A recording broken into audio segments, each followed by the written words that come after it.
Hi everyone! Welcome again to my channel. So for today's video guys, ay i-update ko kayo kung ano na yung hitsura dito sa mga succulents ko na nakatanim sa clay pots. So medyo malamig na yung panahon namin ngayon at maganda yung sikat ng araw today. Ayan. So nakaka-receive na nga pala sila ng direct sunlight. Wala nang UV cut. Tinanggal ko na yung UV cut nila. Ayan. So, tingnan natin kung ano na yung improvement nila. Kasi ngayon yung growing season nila. Hindi masyadong mainit, hindi rin masyadong malamig. So, umpisahan natin dito. So, ito nga pala siya, si Takasago no Okina. Ito yung malaking frill ko na nakatanim sa malaking pot. Kaya lang lumiit siya. Kung nakita ninyo, ayan, lumiit na siya. Kitang-kita na yung pot. So, nagkasakit nga pala siya. Kung nakita ninyo, yung dahon niya, magaspang. Yan, gumagaspang yung dahon. So, ganito yung lagi kong na-encounter sa mga ganitong succulents ko, yung may mga frill. Nagkakasakit sila. So, sa ngayon, unti-unti na siyang nag-recover. Ayan, nagpapalit na siya ng bagong dahon, yung dahon sa gitna. So, yan yung bagong dahon niya ngayon. So, bumabalik din naman siya sa dati. And, so far, hindi siya nagkaroon ng stem rot. Yan. And then, eto namang si Lemonade, nakita ninyo na bumubuka na siya ngayon. So, ganito yung ano niya, hitsura niya kapag nakaramdam siya ng malamig na yung panahon. Ayan, unti-unti siyang bumubuka. So, ito nga pala ay maraming puno yung nilagay ko dito. Siguro mga bali 5 puno. Kasi sa isang puno, maraming sanga. Kaya, cluster siya tingnan. So, mabilis lang din siyang magsanga-sanga. Katulad nito, isang ano lang to. Ito, isang stem lang to siya. So, mabilis lang siyang magsanga-sanga. Kaya, ganyan yung hitsura niya.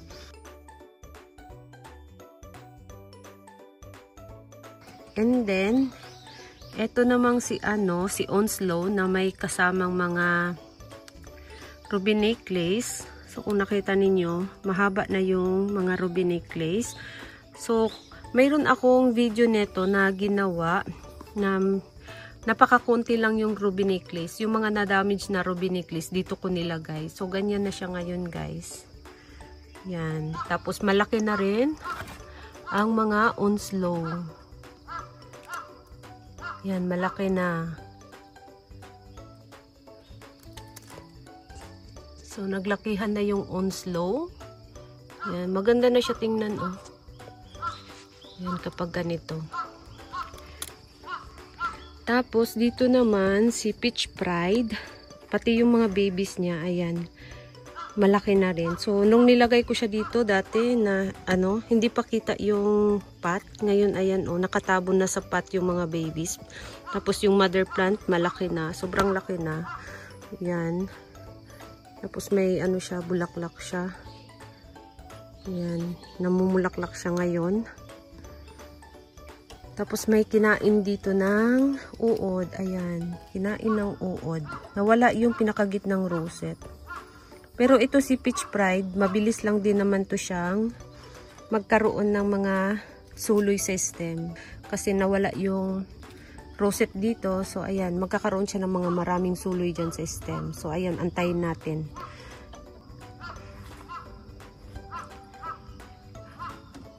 And then, ito naman, hindi ko alam kung anong pangalan nito. Kasi binigay lang to sa akin ng, lolo. Ayan, lolo na ang nagbigay nito sa akin. Ayan. Maganda yung kulay niya. Tapos, eto naman, yung nilagay ko to dito si Sedum clavatum, siya, kalbo siya nung nilagay ko dito. So, ngayon, ganyan na guys, oh. So, minsan pinapakita ko dati sa inyo yung hitsura niya. So, ngayon, ganyan na yung hitsura niya. Ayan. Kumapal na siya. Tapos yung mga babies, naglakihan na rin. Pati yung rosette niya, lumalaki na rin. Ayan. So, parang bumagay siya sa wooden pot na pinaglagyan ko sa kanya. Ayan. Tapos, eto naman si RG. Yan, kumapal na yung mga sedum. Tapos, yung rosette ni RG, lumaki na rin. Yan, kung napansin ninyo, lumaki na yung rosette niya.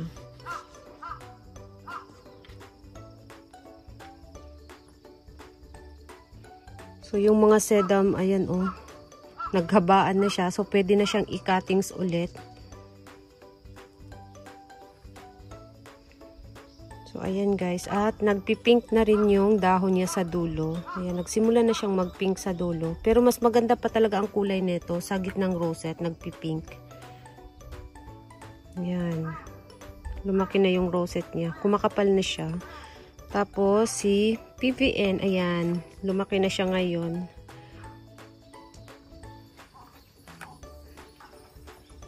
Tapos, ito naman si Money Maker, ayan, nag-umpisa na siyang mag-pink. Ayan, maganda na yung kulay niya. Pero mas lalo pa to siyang nagpipink kapag, ano na, sobrang lamig na. Tapos, nilagay mo siya sa direct sunlight. Hindi rin siya nagpipink kapag hindi siya naka-direct sunlight during winter. So, kailangan talaga niya ng direct sunlight para pink na pink siya. Ayan. Tapos, itong katabi naman, si Sabrim. Ayan, mga Sabrim to siya guys, na nilagay ko dito sa wooden pot na mahaba. Ayan yung hitsura ng pot nila. At malaki na yung mga Sabrim na nilagay ko. Tapos yung mga sedum kumapal na rin. Yan, nagkaroon na ng mga bagong bagong suloy yung mga sedum na nilagay ko. Hindi na sila kalbo. Ang ingay ng uwak. Tapos, ito naman si Mibina. Ayan, si Mibina. So far, okay pa rin si Mibina. Nag-start na siyang pumula. Yung dahon niya sa gilid. Ayan, pumupula na.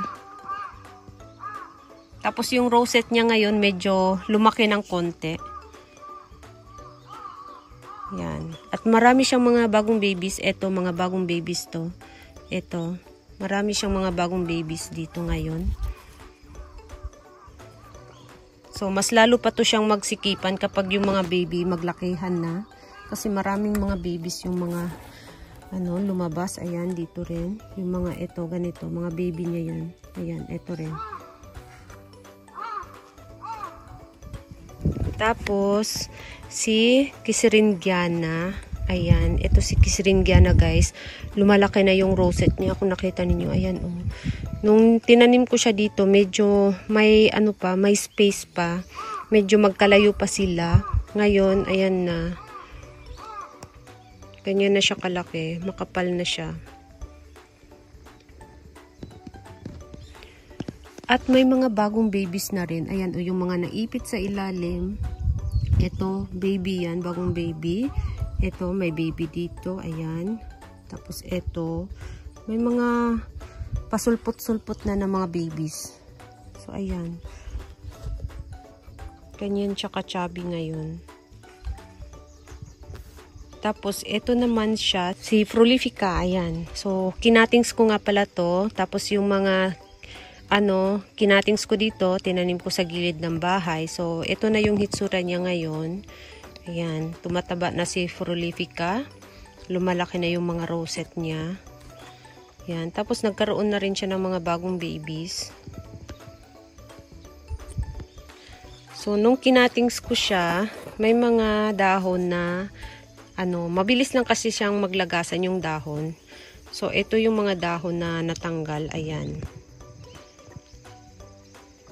So, may mga na rin, may mga ugat na rin at may mga suloy na. So, mabilis lang lalo ng ganito. Ito yung mga kinatings ko, yung mga ganito. Yan. So, yung niya, dahon niya, mabilis lang matanggal. Tapos, yung Zaragoza ko na, na talaga siya. Nag-crested na yung rosette niya sa gitna. Ayan. Tapos, may siya, may mga baby siya bago. Ayan. Dito, mayroon dito 1, 2, 3, 4, at 5. Ayan, pang 5 to. So, hindi ko alam kung may mga babies pa ba siya dun sa pinakailalim. So, ayan. Tapos yung burro's tail, ito na siya ngayon guys. Ayan yung burro's tail. Ayan, humahaba na si burro's tail. So, bumabalik na siya ngayon sa pagka-compact. Naglegi kasi siya nung summertime kasi nga may UV cut dito. Tapos ayan, ito yung ano ng summertime. Tapos ito na yung bago. Itong ano niya, yung naging compact na yung dahon na dikit na dikit. Ayan, ito na yung bago. Ito yung during summertime. Dito banda. Ito, yung mahaba yung ano. Mas maano yung, ano ba yun? Yung gap ng dahon niya. Ayan, mas malayo. So, ito yung naglegi. Tapos, ito yung bago. Tapos, yung mga bagong ano, ayan oh. Malaki na. Ayan. Ito rin, ayan oh. Maano na rin. Nag-i-split na ito oh. Ayan oh. Mahaba na. So, ganyan na siya kakapal ngayon. And then, ito naman si ano, Dusty Rose. Yan. Ang laki ni Dusty Rose ngayon. Bigla siyang lumaki ngayon. Yan, oh. Tingnan ninyo. Ayan yung kamay ko. Ito yung mother plant. Itong hinawakan ko. So, ganyan na siya kalaki ngayon. Tapos, etong nasa, ano, gilid. Mga babies to niya.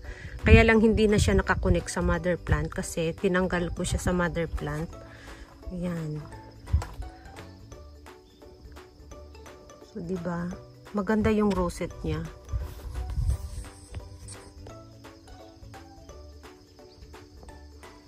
Tapos yung mga pearl necklace nga pala, yung mahabang mga ano na, humahaba na, inikot ko dito sa loob para hindi pumasok dito sa buta sa baba sa net. So inikot ko dito sa ibabaw. Yan, katulad nito, ayan oh.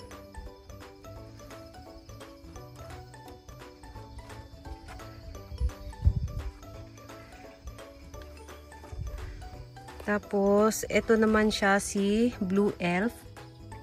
So, sana okay lang to siya kasi dati naglagay din ako ng Blue Elf sa clay pots pero hindi siya maganda yung tubo. Nagkaroon siya ng sakit, nagka-stem rot. Ayun. Tapos, ito is, yung mga Blue Elf ko ngayon is yung mga tira-tira na lang na naka-survive. Ayun. Kasi yung mga babies katulad nito, ayun yung pinalaki ko. And then, ito naman si Gracie and Ryan. Yan. So, ang kulay nga pala nito kapag na-stress sa winter ay kulay purple. Yan. Medyo lumaki na rin yung ano niya, oh, mga dahon niya. Tapos, itong sa tabi naman si ano, Revolution or si Pinwheel. Ayan guys. Malaki na yung ano niya. Tingnan ninyo. Hindi ko na mahawakan yung pot. Yan. Iangat natin. Ganyan na siya guys. Ayan. Ganyan na yung hitsura niya. Para na siyang ano, para na siyang bouquet.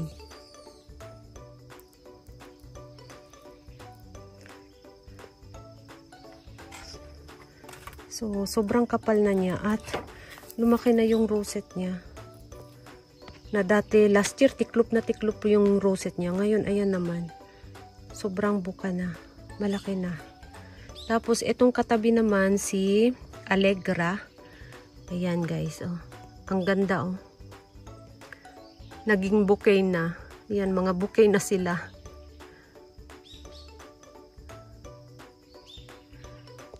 So, ayan si Allegra. So, ito nga pala lahat ay mga babies lang. Kinatings ko to siya dati. Tapos, ayan, naglabas ng mga bagong babies. Pati yung sa gitna is baby siya. Hindi siya yung pinaka-mother plant. Ayan. Tapos, si Sabrim ulit. Ayan, so far okay na siya. Kasi nagkaroon ng stem rot itong isa dito. So, ngayon ay yung bagong ugat niya dumikit na sa lupa. Ayan, kapag ialog ko siya, pati yung pot, ayan, naaalog na rin. So, ayan, stable na siya. Tapos ito yung pinropagate ko sa buto dati. Ganyan na yung hitsura niya ngayon. Ang ganda nito, oh. Ang kulay nito, oh. Pulang-pula. Oh. Yan, mapula yung kulay niya sa gilid ng dahon.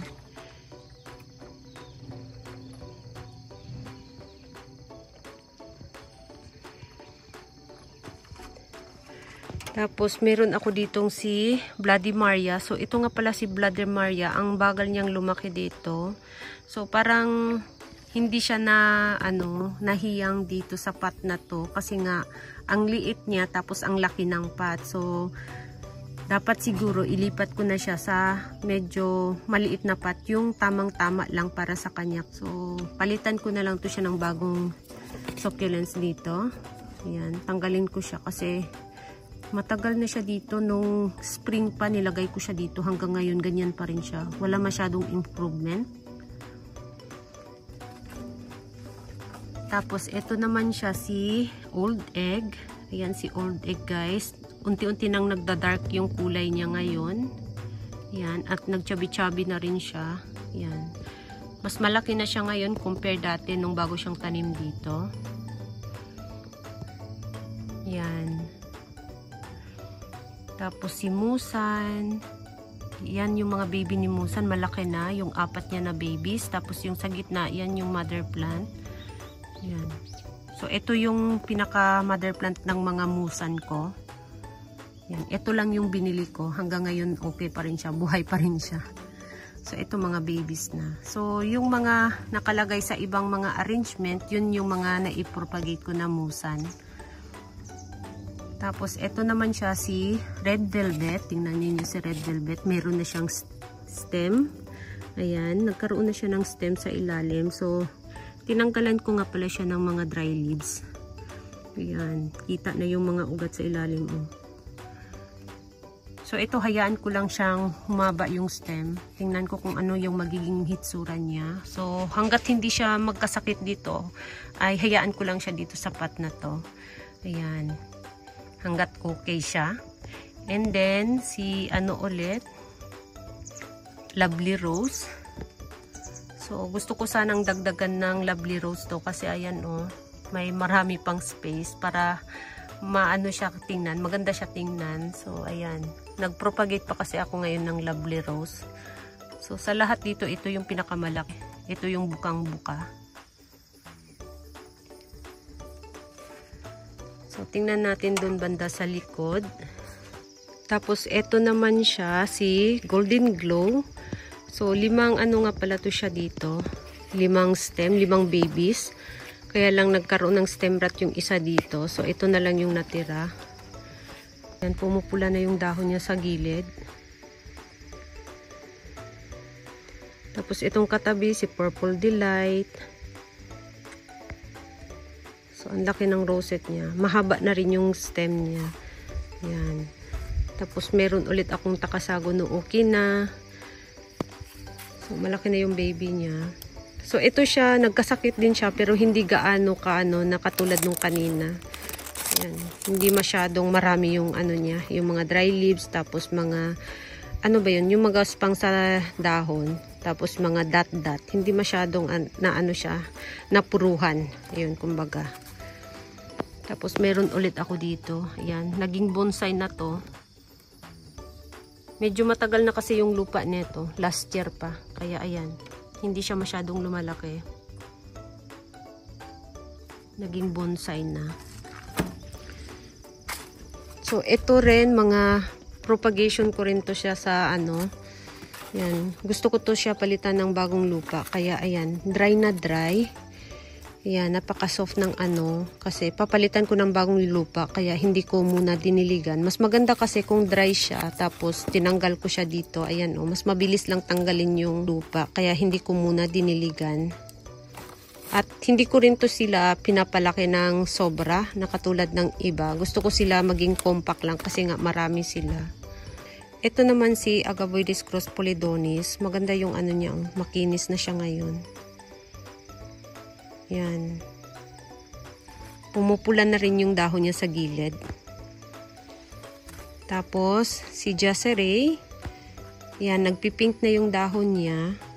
Parang ano siya, parang may pagka-bluish yung dahon niya dito sa ano. Pero sa gilid is pinky-pinky. Ayan. Nagpipink na.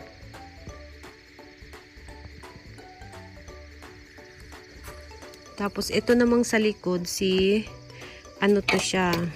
Ito yung Polydonis na nabili ko dati. Ayan. Pulang-pula na yung ano niya, rosette niya. Maganda na siya guys. Oh.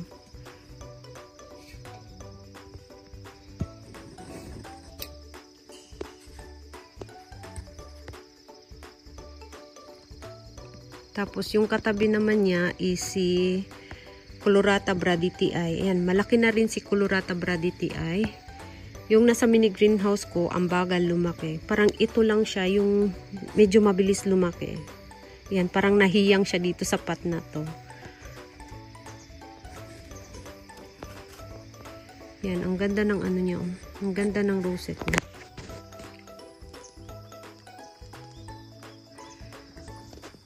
Tapos, si Flower Blanc. Ayan.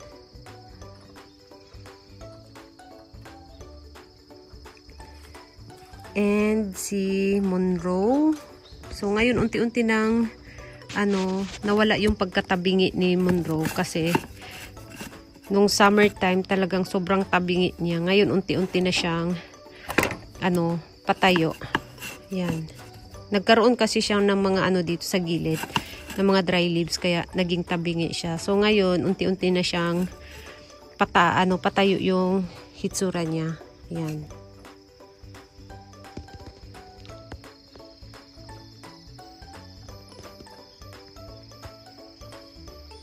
Tapos si Onslow, ayan si Onslow. Yan, ganun pa rin siya. Lumaki lang siya ng konti ngayon. At si Silhouette. Ayan, si Silhouette. Ayan, nagpipink na siya. Ayan, pinky-pinky na. Tapos, si Lenciana. Ayan.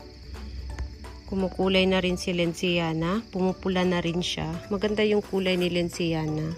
Pero kung i-compare dito kay magkakulay lang sila. Ayan, oh. Pero parang bluish to. Itong hawak ko. Parang bluish yung hitsura niya. Kaya i-compare dito kay Lenciana. Ayan, oh.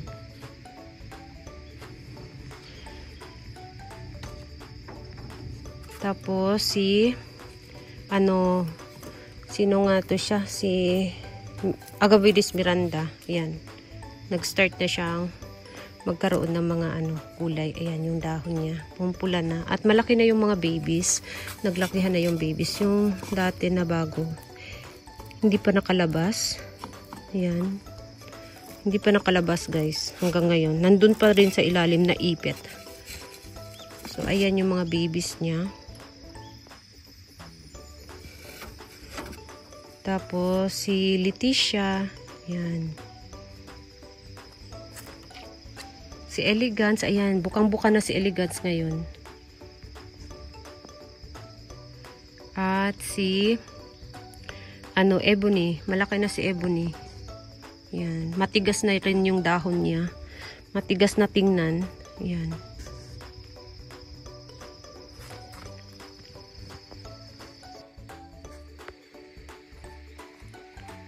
So, yun yung latest update dito sa mga succulents ko na nakatanim sa clay pots. Yan. Unti-unti na silang lumalaki at nagsikipan sa pot. Yan. So, thank you so much for watching and please don't forget to subscribe and like to my channel. Sa hindi pa nakapag-subscribe, please subscribe my channel at i-click nyo na rin ang bell button para ma-update kayo pag nag-upload ako ng bagong video. Thank you so much for watching and see you on my next video. Bye-bye!